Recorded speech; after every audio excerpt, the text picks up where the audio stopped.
Welcome to Fantasy Sports Daily with Kyle Elfrink and Ray Flowers, Monday through Friday at 11 a.m. Eastern Standard Time. Don't forget to use the promo code FSD20 for a 20% discount on the products over at fantasyguru.com.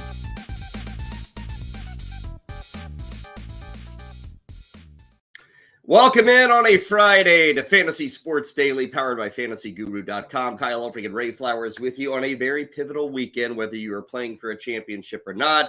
Maybe you're hitting the DFS slopes. Maybe you're doing the wagering thing. Whatever it is, we got you covered on this Friday morning. Ray Flowers hanging out at the beach. Is that Pirates Cove behind you? I know that place you like to hang out in the Bay Area. Is that what that is? No, that's actually Monterey. Oh, okay. That's a shot.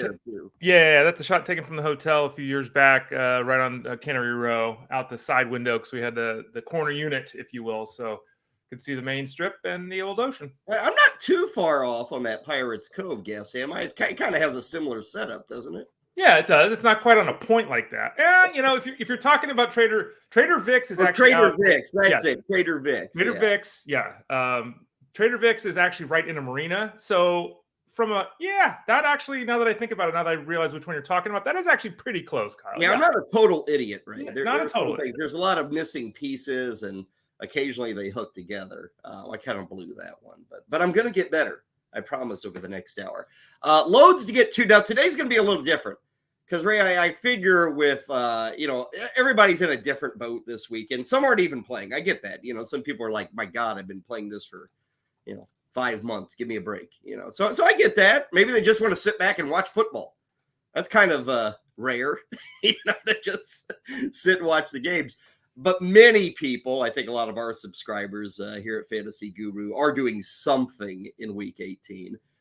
So, Ray, we're going to get them set because we've kind of been following the ongoing storylines with who's in, who's out throughout the week. Today, we're going to kind of wrap it all up. We will go game by game, who's in, who's out, what it could mean if guys are out or in for some other pieces that you might be thinking about, whether it's a streamer, whether it's somebody on the lower end in DFS. We'll talk all that over. And speaking of DFS, like I said, big DFS week. A lot of people say this is the best week of DFS throughout the season. Chris Rose, who has been covering the DFS slates all year long at fantasyguru.com, along with Scott Bonder and Russell Clay and Armando Marsal, Jeff Mans, everybody. They all do it pretty well. He's going to stop in, give us some of his thoughts for both Saturday and Sunday. We'll do some DFS head-to-head. We do that every Friday, and we'll sneak in some baseball. Nothing irritates Ray Flowers more than loopholes that teams find. And at least this time, it's not the Dodgers, Ray. It's the Braves kind of having fun with contracts. And isn't it wild, Ray? The Dodgers are paying Shohei Ohtani $2 million, and the Braves are paying like 4 of the youngest and best players in baseball like a combined $25 million. It's maybe these teams are truly just smarter. I don't know. Maybe that's the case. And then they're giving, $18, $19 million extensions to guys that throw 80 innings a year. So yeah, I don't know. That was Chris Hill. But yeah, the Braves have been at the forefront of good contracts, to be fair, for them. Bad contracts for the players in retrospect. I mean, you can't. We've talked about this all the time. Here's $50 million. You want it, kid? Yeah. So yeah, the Braves, they're worth definitely talking about because they've built something pretty special in the offseason this year with adding guys and letting them go and trying to trade them for spare parts. It's been interesting how they're building that team this year. Yeah, so we'll talk a bit about that rejiggering of the contract, if you will. Remember, Boston's also paying $17 million of his contract this season, so the Braves really aren't paying him a whole lot. Also, we got some trade news in baseball, and it's not really news. It's just the fact that, hey, there are guys available if you're willing to pay the price. Some good pitching that is still available, and it won't cost you $300 million. So we'll talk about that coming up. But again, the main focus is going to be football. I see some questions already coming in. So if you've got questions, DFS, season long, whatever it is, shoot them our way. We'll do our best to answer them over the next 45 to 60 minutes. Mentioned Chris Rose is going to join us in about 15 minutes time. Quickly, Ray, promo codes are out there. Everybody knows FSD20, but of course, we've got that start of the year special over at Fantasy Guru too. We do. All DFS coverage through the Super Bowl. Sign up now, you get it. So Week 18, and then every week of the playoffs of the Super Bowl, you get access to all the articles, the Discord, any live streams we do, all that kind of stuff. So you can get your DFX fix taken care of. And there's also another deal that's behind the scenes. It's about ready to come out. I didn't verify yet before the show, Kyle, but I assume by Monday next week, we'll have another deal to share with the folks. Don't assume, Ray. I know. Don't assume. But I think you're probably right. By Monday, it'll be ready to go. So stick around for next Monday. Okay, week 18. It's a crazy week. People hate it. I don't. I enjoy it. I think it's fun. I like having to make bad moves, good moves, great moves. I like having to dig. So I enjoy this. But again, I understand people don't like a challenge. So whatever. But we will go into the week, Ray, with every NFL team playing, but of course without every single player playing.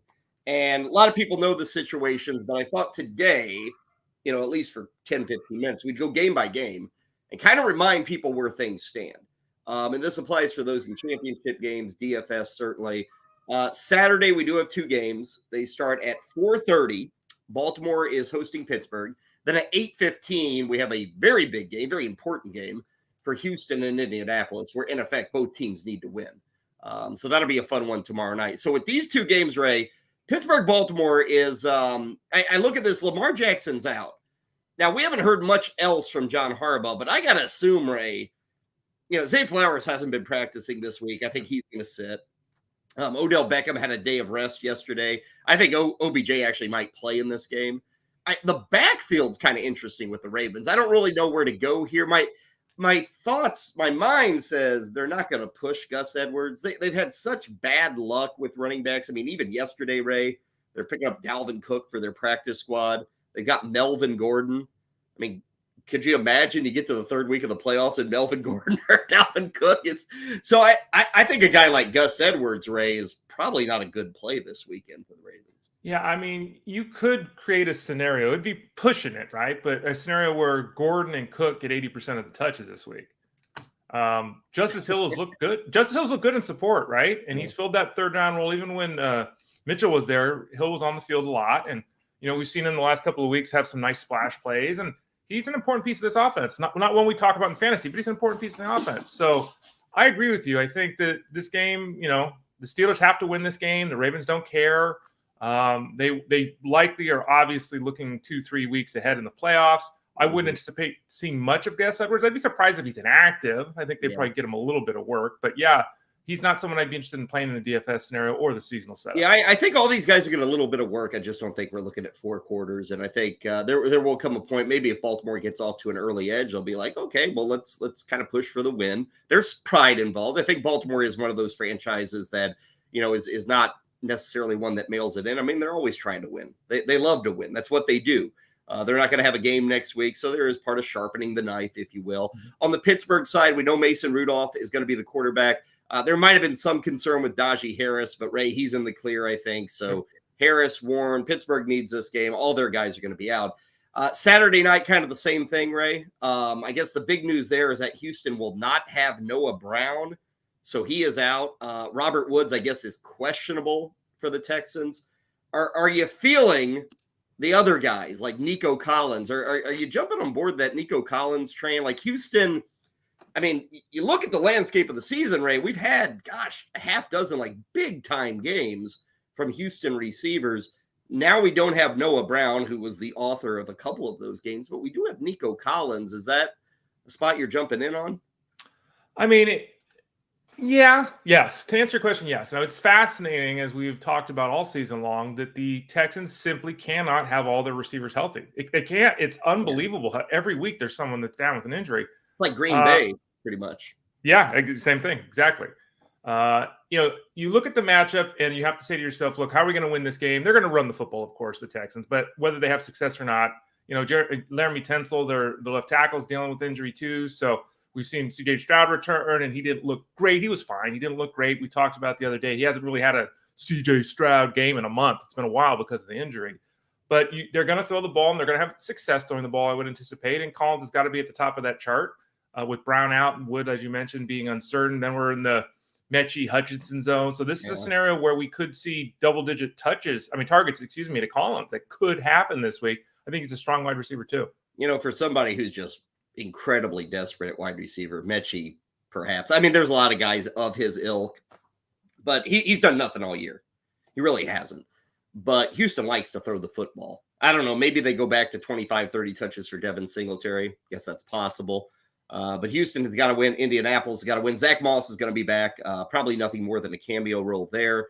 So that's what we're looking at on Saturday. Moving into Sunday, Cleveland, Cincinnati. Now, I'll say, Ray, the Browns are a team I don't want any part of this week, DFS or otherwise. Flacco's out. I think Amari Cooper's out. Honestly, Ray, I don't even know if they play Njoku and Ford in this game. Maybe it's for a quarter or two, but like I look at that Browns team with Jeff Driscoll under center, and even like, oh, this guy's going to get more work. This guy's going to get. Who cares? I'm like, I want nothing to do with the Browns on Sunday. Yeah, I think there are two words you said there that solidify the entire picture, which is what your position is. Jeff Driscoll. No, like, just, come on, man. I mean, wish the guy well and all that, but he hasn't thrown a football in years. No, he's quarterback 5, 6, whatever the hell it is. I've lost count with the Browns. They are not concerned with winning this game as much as they're concerned with getting ready for the playoffs. So I agree with you. That's just not a team to be looking at. No T. Higgins for Cincinnati. It sounds like Jamar Chase is going to give it a go, but you're going to want to check the news on Sunday morning. If he's out there, play him. If he hasn't, obviously go in another direction. Minnesota, Detroit. Nick Mullins is starting. Ray, I haven't seen much on the Detroit side. Have you seen anything about resting? I haven't seen a blurb or nothing. Part of me, again, last week was such a frustration in Dallas. They got pissed off, and they're a team that I almost feel, there's a concern about injuries, so on and so forth. But they're a team that, like, everything's going well. There's a new year for Detroit, kind of a new era for the Lions, and going to be in front of the home fans. They want to kind of create that momentum for next week's home game. I don't know if it's a full 4 quarters, but in a season long, if I have St. Brown, Gibbs, Montgomery, Laporta, even Goff, again, I'm not saying I have any inside information, but I'm probably playing those guys, I think, on Sunday, unless I have just dynamic other options behind them. I think those guys I'll give the thumbs up for in week 18. Yeah, it's a rival to the Vikings. There's also that. But I think, and someone asked me this in Discord over at fantasyguru.com, are you concerned about them resting? And I said, look, their head coach goes for 2 points from the 7-yard line. That's true. Yeah. Like, that's not the mindset. And again, who knows? But that's not the mindset of someone that says we're going to rest guys in week 18. So I haven't seen any reports suggesting they're going to rest guys. Obviously, we'll look to see if anything comes out before game time. But at this point, I would agree with you. I'd expect them to play the majority of the game, at least in week 18. And we've talked a little about incentives this week, but also milestones. With Detroit, both their running backs could get to 1,000 yards rushing. I think Montgomery needs 25, should be fairly easy, and Gibbs needs 75. So, hey, is it high school? No, it's not, but it is still kind of a thing. Sure. To get to 1,000 yards rushing, especially with both running backs. So we'll see if Detroit goes there. Henry in the chat room, Ray, has a question about Nick Mullins. Mullins or Stroud this week? I got to go CJ Stroud. Nick Mullins, to me, he's very Taylor Heineke. He's very Sam Howell.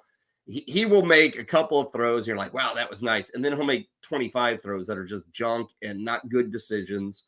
I'd much prefer CJ Stroud over Nick Mullins. Yeah, I think this question is kind of what's wrong with fantasy football as a broader perspective, because there's no comparison between these two guys, right? Stroud is clearly on another level from Mullins, talent-wise, eyeball-wise, production-wise. It's just that Mullins flings the ball around the field so much, he can get 300 yards and 2 touchdowns as he's done when he started. I got to go Stroud. I just have to go with Stroud. He's a better quarterback. He's in a must-win scenario himself. Mullins is Stroud going to throw 4 interceptions in a game?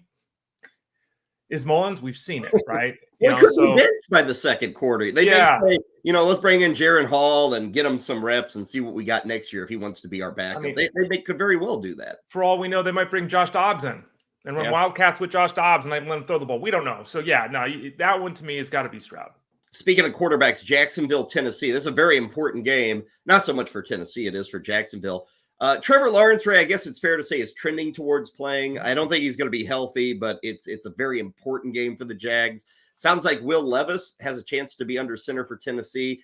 You said yesterday, Lawrence, if he's out there and dressed and ready to go, Ray, he's probably like a QB1. And I realize that's maybe a dangerous balance beam for a lot of players, but you just look at the rest of the field this weekend and with guys sitting or with their status unknown, at least with Lawrence, sure, there could be a re-injury, but if he can stay healthy, he's set for 4 quarters. He's set for probably 30 plus passes against the Titans. Yeah, and the Titans are allowing the second most points. They're terrible against the pass. I don't know what the number is. I forget it offhand, but they're terrible against the pass. We've had success on the ground and throwing the ball for Lawrence of late. Lawrence has got, I think, 9 scores the last 3 times these teams have met up. So he's had personal success against them as well. And they got to win. So, yeah, I think that it's as it's been the last couple of weeks with Trevor Lawrence here down the stretch, right? It's like, but at the end of the day, I think you got to start him. And he may be getting Christian Kirk back. There's a chance there. And I wonder, Ray, for, again, those who are playing a championship or, consolation, whatever it is this week, Christian Kirk's kind of tempting to immediately stick back in there, isn't he? He's coming off the core injury, which is a muscle injury. There's some attraction there in this game if you're rolling out 3 wide receivers. There is, and because his role in the offense is 5 or 6 catches, 65, 70 yards each week and go to bed. It's there every week. Like, he's the security blanket. He's the consistent guy. Ridley's all over the place. The other guys. It's always tough for me. Like, I don't want to play hero, and there's always a chance that he comes back and he, plays 42% of the snaps. There's that too. So I'd be reluctant to start him, but I also wouldn't turn a blind eye to the fact that if he does start, he can catch 5 passes. Jets, Patriots. For our purposes, Ray, I'm going to say who the hell cares. Now, we're going to talk to Chris Rose here in a bit. I kind of wonder if there's a DFS angle here because it's going to be so ignored. The 2 teams suck. The 2 offenses aren't any good, but, everybody's just going to skip past it. For our purposes, I guess we should say if you've been playing any of these guys, Ray, they're at least out there this week. Garrett Wilson, Breece Hall, you'd expect them to be out there. So we'll move quickly through that one. Atlanta, New Orleans. We still don't have an Atlanta QB. I don't know if it matters, Ray, but we still don't have a QB for the Falcons. And then pay attention to Alvin Kamara. I think he will give it a go, Ray, because of what's on the line, but he's been missing practices this week with the ankle injury. Yeah, it doesn't matter who the quarterback is for the Falcons. We know that. The Kamara situation is one, because he is in some strong respects their offense, right? And I have to think he tries. Now, that's the problem, right? If he was in another scenario, maybe he'd just sit. But because of the reports of the game, he's going to give it a shot. Jamal Williams is in play because we've seen the fact that they'll give him the work, even if there's nothing sexy or exciting there with him. Close eye on Kamara on the news reports the next couple of days. Tampa, Carolina. Yesterday, we were telling you about Baker Mayfield missing Wednesday's practice. Good news, he got back to practice on Thursday. He's been dealing with a rib injury. Looks like he's good to go. Again, Tampa needs that game against Carolina. Everything else is kind of the usual for both the Panthers and the Bucks. Chicago, Green Bay is getting interesting, Ray, because, Green Bay every week, they are one of the teams this year that, like, every single Sunday, you're kind of wondering aloud who's actually in, who's going to be playing, who's available. Yesterday, we got a DNP for A.J. Dillon. Jaden Reed, Christian Watson, both limited. Luke Musgrave, I guess, could be back. Again, we're 2-3 days out. You almost want to wake up on Sunday morning and get the latest on the Packers and who's actually available. Yeah, I think that's smart. When we faced that battle, as you pointed out, for a long time now, the receiving core is beat up, much like the Houston Texans. And we'll just have to wait and see. The Musgrave situation is one that, people doing the Kraft thing, and Kraft has been really good. He's been very effective, right? He's been a usable piece each week. If Musgrave is back from his injury, how much does that eat into Kraft? Probably enough to ding him from someone you would start to someone you wouldn't. Chicago got a little interesting. And I will say, Ray, I think the Bears are going into this game to not only win, we always want to win, but there is part of the idea of this team is trending upwards just slightly, trying to end the season on a bang. They've been so bad for 3 or 4 years that it actually is important to go out with a victory. And again, it's a huge rival. Like, you can ruin the season for the Packers. So Khalil Herbert, Cole Kmet, and DJ Moore were all limited. I would think all of those guys play. And if they're out there, I'm probably rolling all of them. I mean, Herbert has gotten so much work of late, Ray, that I don't see that really changing on Sunday. Yeah, and they get the first pick regardless, right? Because it's from the Panthers. So, yeah, Herbert's gone for 100 and a touchdown each of the last 2 games on the ground. I think he's a solid start. DJ Moore, obviously, is an always guy you start. Kmet's interesting. He only played, I think, 13 snaps last week. So he is someone that's like, I expect him to play. He should have a role in this offense. I just hope he's healthy enough to complete this football game. Let's get to the late games. Denver is at Vegas. Cortland Sutton back to full practice. And Ray, he has been a touchdown maker, but that was always with Russell Wilson. So, now working with Jarrett Stidham, even if Sutton's out there, I kind of say, well, it's one thing to put up touchdowns with Wilson, but this is a whole nother beast. I don't like him as a start going into Sunday against the Raiders. to me, he's a wide receiver 3, and there's a lot of guys that kind of fall into that wide receiver 3 zone where it's like, you get a touchdown and you're disappointing. You catch 7 passes, you're disappointing. He's there. And I agree with you that, for all the problems, Russell Wilson and the offense and all that, we knew where he was going with the ball when there was pressure. We knew that Sutton was going to high point a football, make a catch. We don't know if Stidham is going to be able to get him the ball that effectively either. As for the Raiders, they kind of been saying all week that, Josh Jacobs has a chance. He hasn't practiced in like 3 weeks, and he's still not practicing. So I think it's going to be Zamir White there. Let's move to Philly and New York. This is a tough one, Ray. On the New York side, if you care, Tyrod Taylor's questionable. I really don't. But Philly, Ray, it's not looking good for Devonta Smith. Mm-hmm. But I still wonder which way they land. Like, what's more important for Philadelphia? The 10% chance they could win the NFC East, the idea that we need to get this offense back into a groove, or does the idea of keeping all these guys healthy outweigh that? And I don't know where we land there. As I've gone through the week, I'm starting to think that they may just give these guys a half of football. They'll get into the locker room. They'll see what Dallas and Washington are doing, and they'll probably bench these guys in the second half. That would be, if I had to make a call on the Eagles, that's what I'm saying. And if that's the case, Ray, with 2 quarters of Jalen Hurts, that's one of the most difficult decisions, I think, of Week 18 is what to do with Jalen Hurts, because you really want to start him because he can be a 35-point monster in a game like this, but maybe we only get 15 points. 15 points is still okay. I mean, if it's 2 quarters of Jalen Hurts or 4 of Jeff Driscoll or 4 of Carson Wentz, or now if it's 4 of Geno Smith, Ray, I'm probably going Geno Smith, but some of these backups, I don't know if 4 quarters can even catch up to 2 quarters of Jalen Hurts. Yeah, it is a very interesting scenario with the Eagles because obviously they're not playing football the way they anticipate. They're not playing football the way they were playing earlier in the season. And as much as we don't care, really, like you said, the odds of winning the division, okay, who cares? We're in the playoffs. They need to fix this, in my opinion. And if, they're at halftime and it's, 14-10 and they've got 137 yards of offense, you got to play these guys in the second half. You can't go into the playoffs with the way the offense looks right now, in my opinion. So that first half, they're going to have to get off to that hot start and get things going, get some rhythm, produce some things, or they might end up playing longer than we anticipate. At least they would if I was the coach, because we got to fix this. Mentioned Dallas, Washington. Again, Dallas is going to go and try to win this game so they can wrap up the NFC East. So, and they need to do something right on the road. They've been horrible for a few years now on the road. So they may sit in the third and fourth quarter, but honestly, if I got CD Lamb, Dak Prescott, even Tony Pollard, I'm rolling those guys. We saw a report with Washington, Ray, where they could be sitting dudes. Yeah. I mean, Terry McLaurin and Brian Robinson are probably the most important guys here. Those are the only 2 guys. I think Robinson should be good for work, don't you? And McLaurin, he's kind of been messy all year, so I can understand if you want to avoid that situation. He's going to be working with Sam Howell again. But Robinson, Ray, I tend to think, okay, vets may be off. Is Brian Robinson a 2-year vet? I'd play him on Sunday. It's tough. Right now, I think we have him 31 at running back over at fantasyguru.com because, there's game flow, there's resting, there's quarterback play. All that stuff has to be considered. But, yeah, I think that Robinson, for most people, if they're still playing, they probably weren't even using him. Even when people were using Robinson, they didn't like him. He's scoring a touchdown every other game. They still didn't like him. McLaurin, catches 4 or 5 passes for 50 yards with Sam Howell.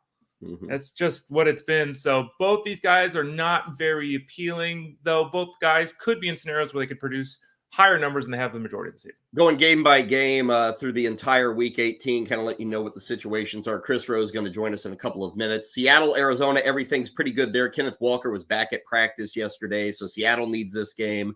Arizona's trying to play spoiler. Of course, they don't have Hollywood Brown, but everything should be fine there. We've talked a lot about the Rams and 49ers this week. Pretty well everybody's resting, Ray. The only guy I wonder about is Nakua. And I've been saying this since Monday morning that getting him the all-time NFL record for rookie catches and yardage, I think is a thing. I think it is. He needs 4 for 29. If I'm in a PPR setup, I realize everybody else is sitting. Williams, McCaffrey, Purdy, Stafford, all these guys, Cup. Unless I hear Nakua's out, I think they're going to try to get him that record. I think they will. And that may blow up in people's face. But if I can get 5 catches for 50 yards on Nakua, I feel okay about that in a PPR setup. Carson Wentz got no problem throwing it to him 9 times. He'll do it. So, Yeah, I think that Nakua is a very tough call because of what you said. And also, at some point, we have to understand this. You have to have players on the football field. Yeah. Right. The Rams run 3 wide receiver sets. That's what they do. Like you're going to who we're calling guys up off the practice squad to play 50 snaps this week. Like, I don't know. We'll see. But I'm leaning toward Nakua playing right now as well, Kyle. Kansas City and the Chargers. KC pretty well sitting everybody. So we know with Mahomes, I think Pacheco's doubtful. Kelsey might be. Rashee Rice is dealing with a hamstring, I think it is, with Rashee Rice. So if you got Kansas City guys, you're probably going to try to avoid that. On the Chargers side, the bit of good news is that Josh Palmer could have a chance here to play. Now, remember, it's with Easton Stick, so don't get carried away. But we could see Josh Palmer in that game. And then finally, Ray, the Sunday nighter, Buffalo, Miami. I don't think Jalen Waddle's playing. I think Raheem Mostert is questionable. Tua's going to be out there. It's a must-win game for both sides. They want the home game in the playoffs. They don't want to go on the road in the first week of the postseason. But I think Mostert and Waddle, if you've got those guys, it's really tough to wait around on Sunday unless we get definitive information. And again, I think Waddle's out, but Mostert, Ray, at this point is probably 50-50 at best. I would anticipate he plays because they need him to play, right, kind of thing. But we got to keep our eyes open for that. We got the Waddle scenario on defense. You've got Chubb and Howard who are out. Tyreek Hill's house is burning down. Like, this team is in flames. The whole team, metaphorically, is in flames all of a sudden. Tua's got the shoulder issue that they're minimizing, but that's something. I would anticipate, again, Mostert playing. That's where I'm at right now, but I'm not going to sit here and tell someone that I can anticipate him seeing a full complement of snaps. So it's a Devin Achane game this week against the Bills. And there you go. All 16 games, kind of breaking it down. Very important week. Whether you're doing season long or DFS, I know a lot of you are doing DFS. And because of that, let's talk some DFS. Joining us now, one of our favorites. Love getting in touch with Chris Rose. We usually do it on Fridays when he's available to talk some DFS. He and the rest of the crew have done a wonderful job all year long. Man, Chris, I don't know if you like the Dodgers or you just like blue. The whole room, every team you support is blue, huh? Yeah, I mean, that's the college jersey, and then, I collect black, so of course it's Dodger blue right now. Yeah, well, it looks good. We appreciate you joining us. Obviously, we're going to focus on DFS here. A lot of Sunday action. People are going to be playing. We got $1 million prizes, all that. How about for Saturday, though, with the 2-game slate? We've got Pittsburgh needing a win at Baltimore. We got the showdown between Indianapolis and Houston. Is there an angle to play there? Are you feeling one of these 4 sides? Kind of how are you breaking down this Saturday slate? Yeah, so with Baltimore pretty much sitting 3/4 of the team, I'm gonna play more so on the Pittsburgh side. I think you can play both running backs with Warren and Najee Harris. Both of them put up 19 and 27 fantasy points last week. But for me, both Houston and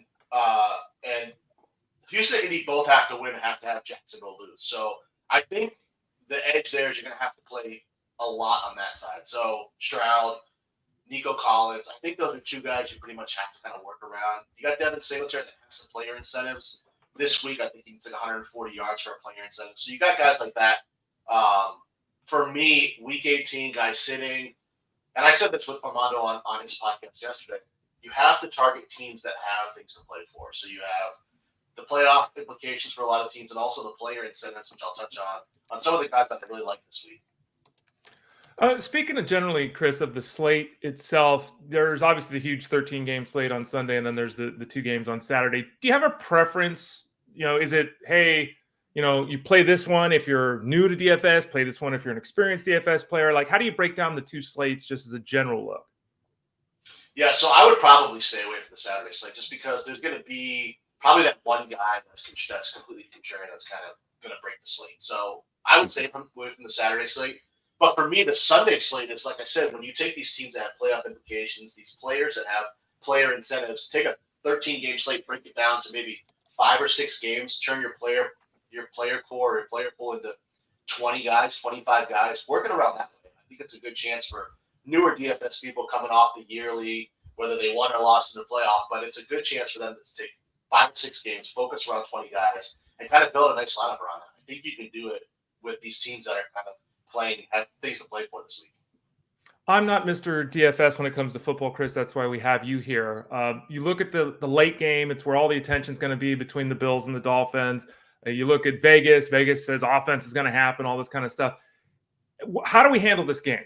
because there's a certain amount of chalk that we're willing to accept. There's a certain amount of chalk that we look at and we say, oh, this is where the money is going. Do you see it that way? Do you need to be involved in this Bills-Dolphins game, or are you going to try to differentiate yourself from that? So for me, I think the game that kind of holds the key to the weekend and the playoffs is the Green Bay game. Green Bay, so you have these 1 o'clock games that are playing to try to get in the playoffs. If Green Bay wins, they're in no matter what. So these 1 o'clock games are going to play to win. These 4 o'clock games are going to play to win. If Green Bay holds the key for the 4 o'clock, it pretty much wraps up this entire slate where you play guys that are playing to get in the playoffs. It does not matter because they hold that 4:25 game. They're literally holding the 1 o'clock games. They're holding them accountable to win the game, and then also the 4 o'clock games don't know what's happening, so they have to win as well. So if you look at Green Bay, Chicago, are you hammering that game if it holds the key? And even the Bears side is kind of attractive, I would suspect, in this one. It is. If you look at what Justin Fields has done, look what Khalil Herbert's done for the last couple of weeks, over 100 yards. He really hasn't done much for 3/4 of the season. You look at the Green Bay side. Jordan Love's playing a $500,000 player incentive if he makes the playoffs. So you got Jordan Love that's playing for something, who's been really good in his first year starting quarterback. You have Jaden Reed, who's been really good. I like the Green Bay side a lot in this game. Absolutely love it. There's some other guys who there's one team that's playing spoiler this week that I'm absolutely in love with. I called the guy at 1% ownership on the live stream last Sunday, and he went bonkers. So for me, it's the Arizona Cardinals. I have Kyler Murray and James Conner are both my number 1 plays in the position. Okay, love it. Chris Rose with us talking DFS for Week 18. I would suspect Rams San Francisco is going to be pretty popular because with all these guys sitting, we got a lot of cheap dudes who are going to get snaps. Jordan Mason, I mean, his ownership is going to be through the roof for this game. Anything else you like there? And talk about Mason. Like, do you say, okay, I got to do this just because everyone else is? Or are you playing it more as I'm going to avoid Mason and go in a different direction at running back? Yeah, so I'm probably going to take a contrarian approach, just completely fade that game. Like I said, there's 5 or 6 games that I'm really focusing on, and it's not cheap guys. I mean, my lineup's probably going to be balanced from top to bottom, so I'm not going to try to find some value. Again, on the slate, you have Rashad White, who's the highest price running back this week. So for me, I'm probably going to end up going for more of a balanced lineup, and I'm going to stay away from the chalk plays. Because do we really trust Jordan Mason in a game where there's really nothing to play for? So for me, it's I'm fading that. I'm going to let the donkeys play that side, and the guys and everyone who follows us at Fantasy Guru is going to play the right guys and win all the money. Chris, let's talk the tight end position because you look at over DraftKings at the price points and you see Kelsey and Joku at the top. And you're like, Then Laporta, we don't quite know what the Lions situation is. Then we start getting into the guys, McBride, Ingram, guys that we expect to play full time. How are you handling this position in general this week? There's a lot more depth than we've been used to, but there's a lot of landmines in Week 18. Yeah, we got to kind of have to navigate those landmines. I think the guys that are safe are like an Evan Ingram, who, funny, he only had 6 targets last week, caught all 6, but his price tag went down. It's not coming off a 15-target game. So I think Ingram's a fantastic play. Jacksonville has to win, so that's a game. I like Darren Waller a lot here. I like, his, as long as Tyrod Taylor plays, I like Darren Waller. And then if you go down like the 3K range on DK Tucker Craft, it's interesting. It's been especially if Octavian Wicks is still out, if you got Christian Watson still out, Kraft will stay a big time part of that passing offense. And then guys like Juwan Johnson, we're monitoring the health of Alvin Kamara, who I think is going to give it a go. But if Kamara for some reason is out, Juwan Johnson can get a bump there in the passing game. He was great last week. So again, he could get a big bump there at 3,600 on DK. Chris, I'm going to ask you. Sorry, I have to do it to you. What about his teammate Taysom Hill? Because if Kamara's out, I mean, could there be a path to 5-8 carries for Taysom Hill? We always know, his role is volatile. You mentioned Juwan Johnson and the success last week where he blew up in Week 17. Is Taysom Hill at 4,600 on DraftKings? Is he in play at all, or is that just too much gadget? We're not paying attention. Yeah, I think this is the cheapest we've seen Taysom Hill, aside of last week, in the last 7-8 weeks. So at 4,600, he's an interesting play. If Kamara's out, he's going to kind of mix in with Jamal Williams for that goal line inside the 10 running plays. So yeah, I could even see him probably throwing a touchdown or even catch a touchdown like he did last week. So yeah, he's an interesting play at 4,600. If Kamara's out, he can go to someone like that, especially with Olave, who's dealing with that ankle injury. He had one of his worst games of the year last week. Of course, it's the week that I rostered him. So as expected. But yeah, Olave's still dealing with an ankle issue. I think Taysom becomes a really interesting play at 4,600. Couple of quick questions with Chris Rose, then we'll let him run, get ready for the weekend. Again, you can catch him, I'm sure, on a variety of live streams this week, cheat sheets, write-ups, all that stuff going in to the big Week 18 slate. Chris, you've said a couple of times, there's like 5-6 games I'm concentrating on. Is New England and New York, is that one of them, or is that game totally in the trash and you want nothing to do with it? That game's in the trash. 34 over under. No thanks. I mean, I guess you could play like Brees Hall just for the passing upside, but for me, no, I'm staying away from that one. And then Philadelphia. We don't really know. That's like one of those things. They may not even make the decision until they're in the game, depending on what's happening with Dallas and Washington. So is that something to stay away from as well with the Eagles against the Giants? Yeah, I have. In my player pool, I don't think I have any Philadelphia guys. My article's probably 90% done. Just waiting to hear some extra news from my article to come out tomorrow. But yeah, that's a game that I kind of faded. And I'll tell you the 6 teams that I'm kind of targeting. It's Dallas, Arizona, Minnesota, Seattle, Green Bay, and Tampa. Those are the 6 teams that I'm targeting. That's my player pool is going to be pretty much surrounded around, pretty much focused around. Is Baker Mayfield a high-end QB this week, like top 3, top 4 for you? Yeah, I have him QB3. Just the incentives alone, these guys that are playing for something and a chip on his shoulder, just getting pushed around different teams. So I think Baker Mayfield is that type of guy that kind of plays better with a chip on his shoulder. $1 million incentive to make the playoffs. I think he plays well. Mike Evans is one of my top plays as well. Yeah, Mayfield's got like $2 million in incentives with the statistical things, playoffs. So, a lot on the line there. Okay, Chris, great breakdown, man. Love how you kind of just shrunk it down and make it a little easier for those who don't play every single week, because there will be a lot of people jumping on board for big prizes, big pools, all that stuff. Again, folks, check out Chris. He was with Armando, Mind of Marsal, yesterday. I know that is up there in the library at fantasyguru.com. We got more live streams coming up, write-ups, cheat sheets, Saturday slate, Sunday night showdown with Buffalo, Miami. So that's all going to be there. Chris, busy weekend for you. Great work all year. Thanks for joining us. We're not going to let you go and never say hello to you again, but I did want to congratulate you on getting to the finish line, and awesome stuff this year, okay? Ray, pitchers and catches, baby, starting next month. Let's go. You bet. Chris Rose hanging out with us on Fantasy Sports Daily. Really appreciate him dropping by on a Friday as we get you set for this huge Week 18. And there are some big prizes over there. I was checking out DraftKings. They know this too. They always do this in like Week 1, and then they do it in Week 18 with just like $1 million prizes that are up for grabs. So check it out over at DK. FanDuel has the same thing. So wherever you want to go, they will take care of you. Question in the chat room, Henry, and this was earlier in the hour, and let's see, he's got a game in Week 18. So Henry, great job. PPR, he needs 2. Bijan Robinson, Tony Pollard, Khalil Herbert, or Zamir White.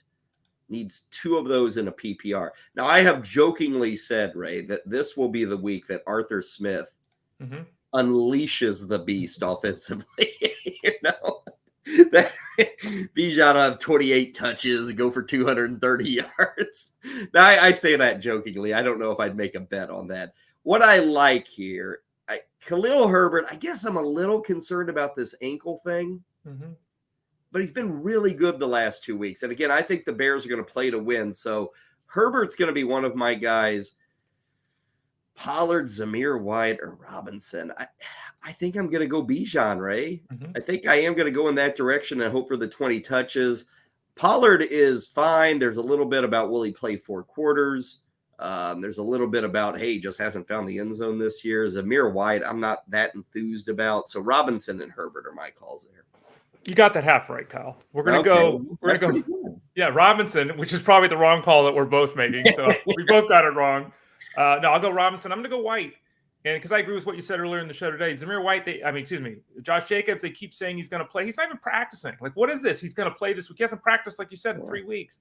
Zamir White hasn't been a touchdown maker. He's only gotten the end zone once, but he's also been stopped at the goal line previously, and it's got underreported in some circles. I don't think at fantasyguru.com, but in some circles. He's averaging 20 carries a week the last 3 games. There's a ton of volume there. I'm following the volume, White and Robinson. On that wide receiver one, he needs 2. Brown, Moore, Reed, Pickens. The issue here is we got Pickens on Saturday. I'm probably going to go George Pickens here, Ray, as one of the two, and probably DJ Moore as the second. The Jaden Reed thing, do we trust him to make it through that game? Do we even trust that he's actually going to be out there? Like, there's still a little bit of fogginess there. A.J. Brown, again, I just think Philadelphia gets to the half and probably shuts these guys down. So Pickens and Moore are going to be my call. Two teams that I think those guys will get 4 quarters of action. Going Moore and A.J. Brown. A.J. Brown's going to go 575 and 1 in the first half, and they're going to shut him down. Well, he hasn't had a touchdown in like 7 weeks. I know, he hasn't. And there's been a lot of reports, unofficial reports, about the locker room being an issue and how Brown's kind of at the center of this. And you talked about it last week, I think it was, where you said, look, he didn't do much at the end of the season last year, and then the playoffs happened. They need to do it this week. And I think A.J. Brown will get out there. I'm not benching Brown. I don't think that the plan for the Eagles is to have him play 6 snaps or anything like that. Brown and Moore for me. Yeah, you've kind of you've won me over a bit with laying that out, because also Devonta Smith's not playing in this game. And if their goal is to let's just get right and then rest, then you come out and you try to post 21 points in the first half.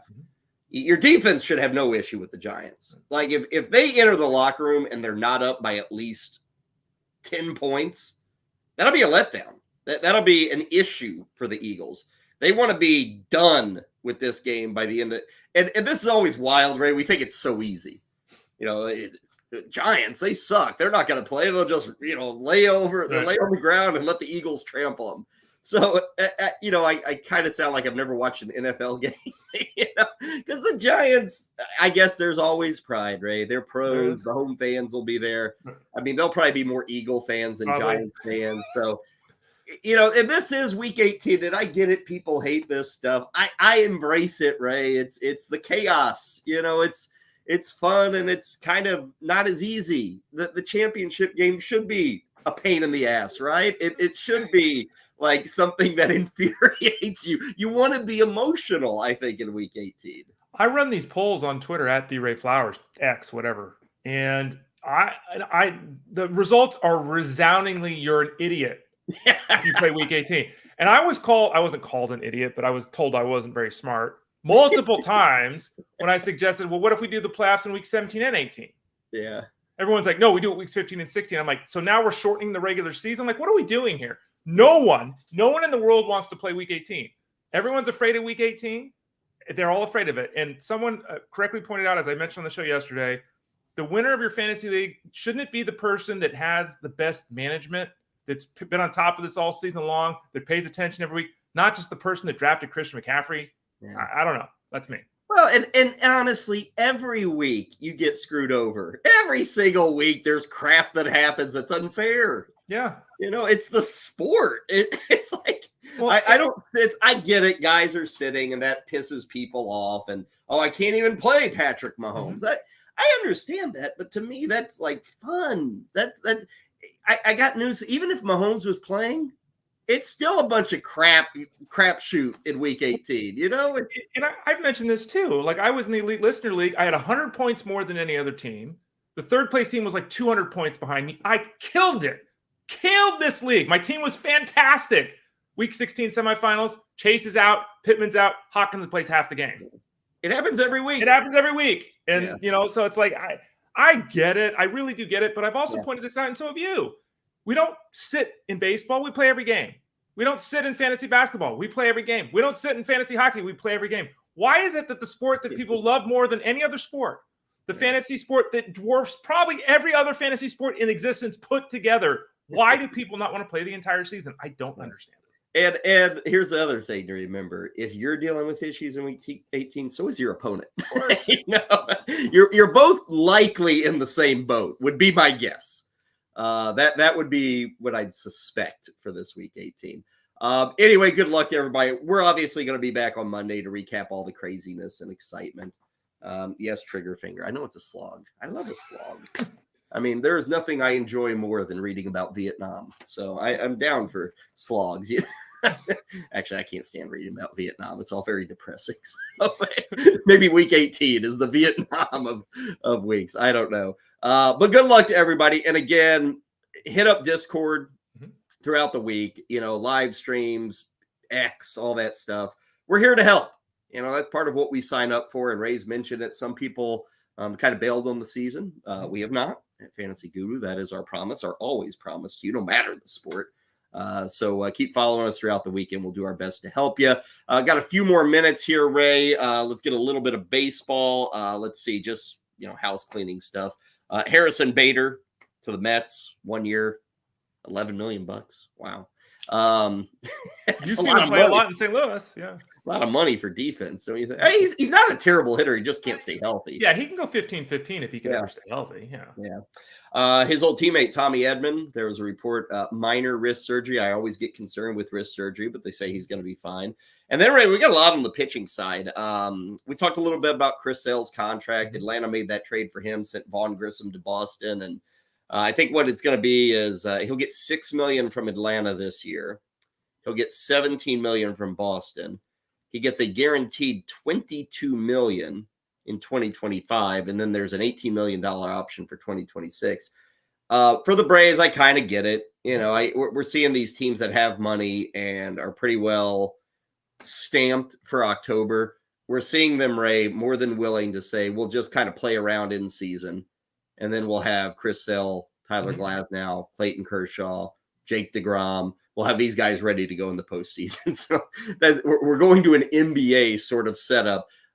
It's just going to cost you a lot of money to do that. Like you just guaranteed Chris Sale $22 million for next season, not 2024, but for 2025. And the guy, what is it, 30 starts in 4 years? It's really amazing. He's pulling that kind of money when you're hoping he gets 15 starts this year.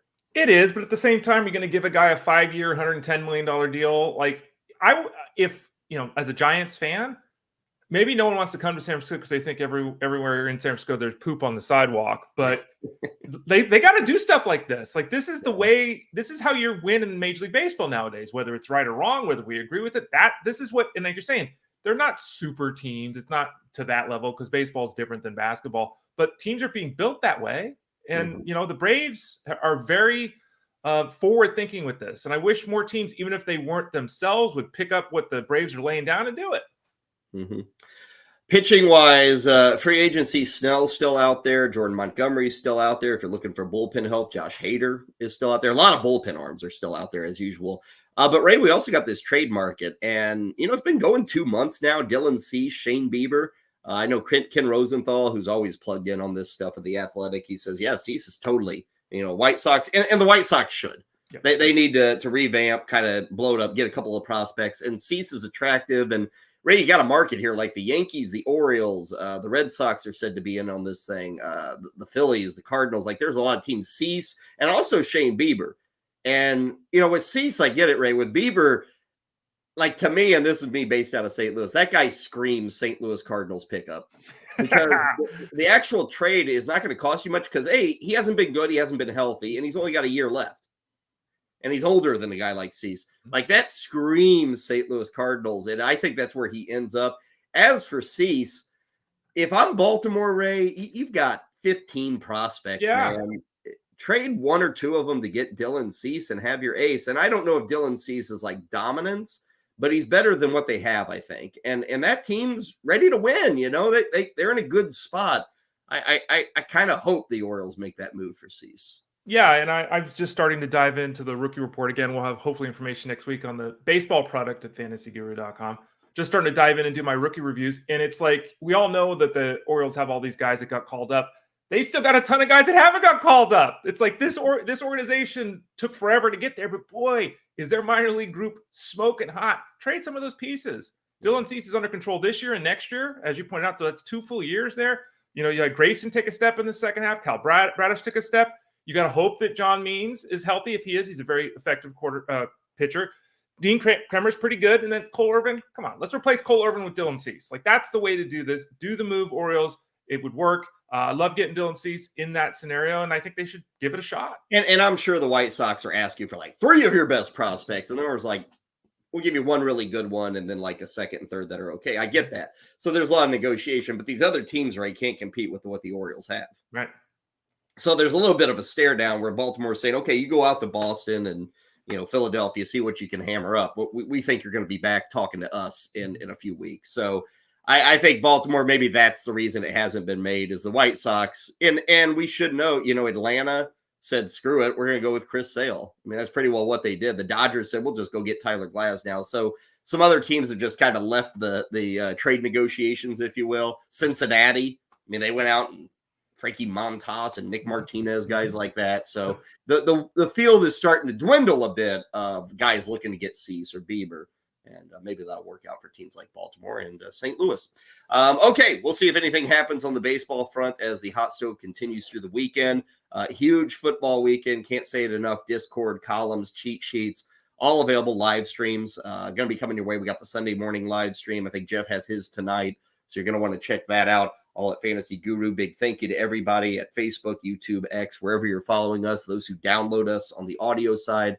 Really appreciate it. Ray, have a wonderful weekend. You've got one more Sunday morning of waking up before the sun does. I can't wait to sleep in until 7 o'clock. It's going to be glorious. Well, and then next Sunday you'll get up at 7:15. Probably because I won't be able to sleep. Habit. Yeah, I get it. Yeah.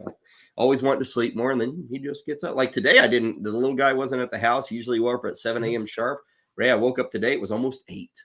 Wow. Living the life. Yeah, I stayed up till 11:30, which was wow. You really pushed. Wow, only got 8 hours of sleep, Kyle. Huh? Wow. You gotta look for the parties when you can, Ray. That was a party last night. Just got to sit there and relax. No nothing. Stay up late. Flip channels. Do some channel surfing. Exciting. Yeah. Okay, we'll see you next Monday, 11 a.m. Eastern. Great weekend. Good luck to everybody. Come on, let's tough it out, man. Bring home some titles. Maybe some thousands of dollars winnings, if not millions in DFS. We will see you on Monday right here, Fantasy Sports Daily at fantasyguru.com.